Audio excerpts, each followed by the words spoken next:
مرکز کی انجیل اور اس کا 8واں باب جو 38 آیات پر مشتمل ہے۔ ان دنوں میں جب پھر بڑی بھیڑ جمع ہوئی اور ان کے پاس کچھ کھانے کو نہ تھا، تو اس نے اپنے شاگردوں کو پاس بلا کر ان سے کہا، مجھے اس بھیڑ پر ترس آتا ہے، کیونکہ یہ 3 دن سے برابر میرے ساتھ رہی ہے اور ان کے پاس کچھ کھانے کو نہیں۔ اگر میں ان کو بھوکا گھر کو رخصت کروں تو راہ میں تھک کر رہ جائیں گے، اور بعض ان میں سے دور کے ہیں۔ اس کے شاگردوں نے اسے جواب دیا کہ اس بیابان میں کہاں سے کوئی اتنی روٹیاں لائے کہ ان کو سیر کر سکے۔ اس نے ان سے پوچھا، تمہارے پاس کتنی روٹیاں ہیں؟ انہوں نے کہا 7۔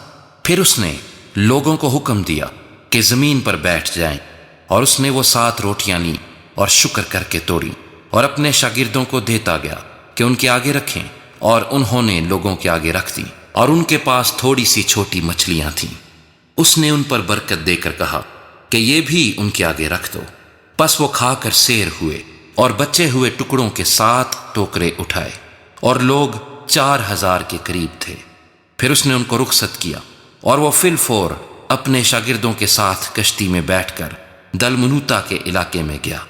پھر فریسی نکل کر اس سے بحث کرنے لگے اور اسے آزمانے کے لیے اس سے کوئی آسمانی نشان طلب کیا۔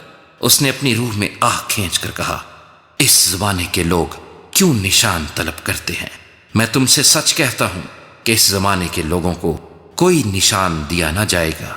اور وہ ان کو چھوڑ کر پھر کشتی میں بیٹھا اور پار چلا گیا۔ اور وہ روٹی لینا بھول گئے تھے، اور کشتی میں ان کے پاس 1 سے زیادہ روٹی نہ تھی۔ اور اس نے ان کو یہ حکم دیا کہ خبردار، فریسیوں کے خمیر اور ہیرودیس کے خمیر سے ہوشیار رہنا۔ واپس میں چرچا کرنے اور کہنے لگے کہ ہمارے پاس روٹی نہیں۔ مگر یسوع نے یہ معلوم کر کے ان سے کہا، تم کیوں یہ چرچا کرتے ہو کہ ہمارے پاس روٹی نہیں؟ کیا اب تک نہیں جانتے اور نہیں سمجھتے؟ کیا تمہارا دل سخت ہو گیا ہے؟ آنکھیں ہیں اور تم دیکھتے نہیں، کان ہیں اور سنتے نہیں، اور کیا تم کو یاد نہیں جس وقت میں نے وہ 5 روٹیاں 5000 کے لیے توڑی تو تم نے کتنے ٹوکرے ٹکڑوں سے بھرے ہوئے اٹھائے؟ انہوں نے اس سے کہا 7۔ اس نے ان سے کہا، کیا تم اب تک نہیں سمجھتے؟ پھر وہ بیت سیدا میں آئے، اور لوگ ایک اندھے کو اس کے پاس لائے اور اس کی منت کی کہ اسے چھوئے۔ وہ اس اندھے کا ہاتھ پکڑ کر اسے گاؤں سے باہر لے گیا، اور اس کی آنکھوں میں تھوک کر اپنے ہاتھ اس پر رکھے اور اس سے پوچھا، کیا تو کچھ دیکھتا ہے؟ اس نے نظر اٹھا کر کہا، میں آدمیوں کو دیکھتا ہوں، کیونکہ وہ مجھے چلتے ہوئے ایسے دکھائی دیتے ہیں جیسے درخت۔ پھر اس نے دوبارہ اس کی آنکھوں پر اپنے ہاتھ رکھے، اور اس نے غور سے نظر کی اور اچھا ہو گیا، اور سب چیزیں صاف صاف دیکھنے لگا۔ پھر اس نے اس کو اس کے گھر کی طرف روانہ کیا اور کہا کہ اس گاؤں کے اندر قدم بھی نہ رکھنا۔ پھر یسوع اور اس کے شاگرد کیسریا فلپی کے گاؤں میں چلے گئے، اور راہ میں اس نے اپنے شاگردوں سے یہ پوچھا کہ لوگ مجھے کیا کہتے ہیں؟ انہوں نے جواب دیا کہ یوحنا بپتسمہ دینے والا، اور بعض ایلیا، اور بعض نبیوں میں سے کوئی۔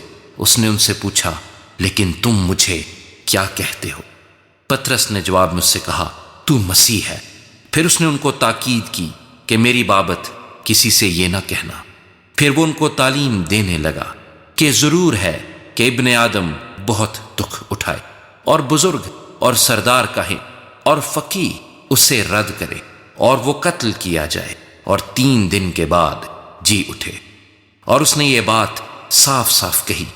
پترس اسے الگ لے جا کر اسے ملامت کرنے لگا، مگر اس نے مڑ کر اپنے شاگردوں پر نگاہ کر کے پترس کو ملامت کی اور کہا، اے شیطان، میرے سامنے سے دور ہو، کیونکہ تو خدا کی باتوں کا نہیں بلکہ آدمیوں کی باتوں کا خیال رکھتا ہے۔ پھر اس نے بھیڑ کو اپنے شاگردوں سمیت پاس بلا کر ان سے کہا، اگر کوئی میرے پیچھے آنا چاہے تو اپنی خودی سے انکار کرے اور اپنی صلیب اٹھائے اور میرے پیچھے ہو لے۔ کیونکہ جو کوئی اپنی جان بچانا چاہے وہ اسے کھوئے گا، اور جو کوئی میری اور انجیل کی خاطر اپنی جان کھوئے گا وہ اسے بچائے گا۔ اور آدمی اگر ساری دنیا کو حاصل کرے اور اپنی جان کا نقصان اٹھائے تو اسے کیا فائدہ ہوگا؟ اور آدمی اپنی جان کے بدلے کیا دے، کیونکہ جو کوئی اس زناکار اور خطا کار قوم میں مجھ سے اور میری باتوں سے شرمائے گا، ابن آدم بھی جب اپنے باپ کے جلال میں پاک فرشتوں کے ساتھ آئے گا تو اس سے شرمائے گا۔